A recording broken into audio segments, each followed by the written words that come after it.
ballan qaaday kobcinta dhaqaalaha dalka waa dhaqaalaha disjirin wadanka dhalinyaradiisana horumar ma gaarayaan shacabkii bulshooyinka ku noolna nolol ma helayaan asagana waxaas ballan qaaday inuu kor u qaadi doono dhaqaalaha waa nin ganacsade u baahneen xoolaha dadka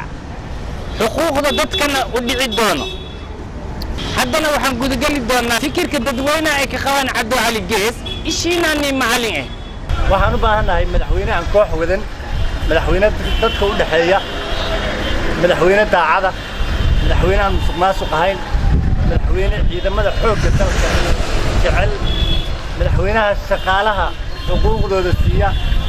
madaxweynaha abaaraha iyo dhibaatooyinka ummadda haysta ka fakera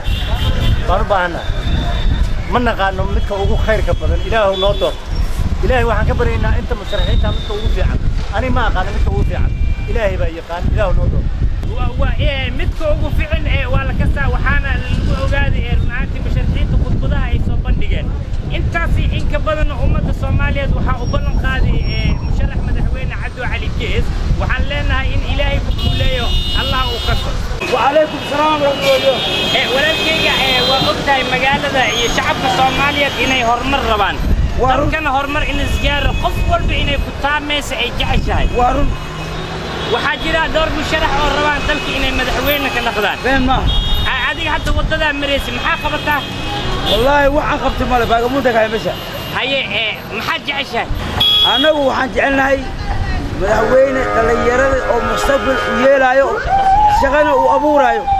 dadka taariikhda u socdana kicina shaqo yeelo ayaan taageersan anagu dadkana mar rabnay intaas waxa balan qaaday Cabdo Cali Gees oo shaqo abuuray dhalinyarada oo dadka waana taageersan anagu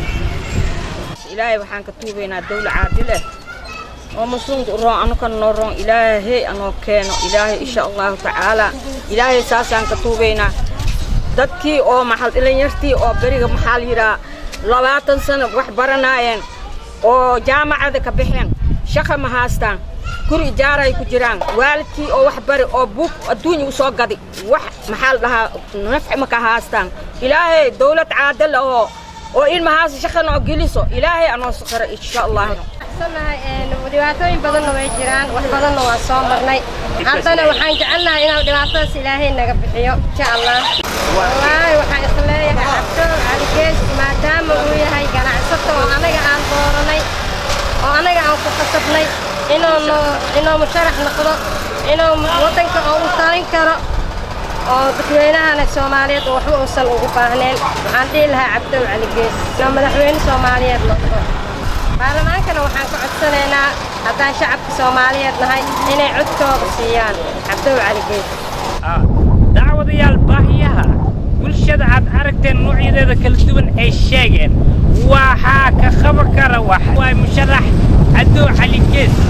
Cabdo Cali Gees waxa sheegay khudbadiisana aad ku sheegay dhibaatada dhalinyarada heesa in iska bixi doono waxaas baahi la sheegay ninka kaliya oo wax ka qaban kara waxa waa musharax Cabdo Cali Gees waxaan leenahay ha guuleysta baarlamaanka Soomaaliyeed kuwii doorta Allah ka dhigo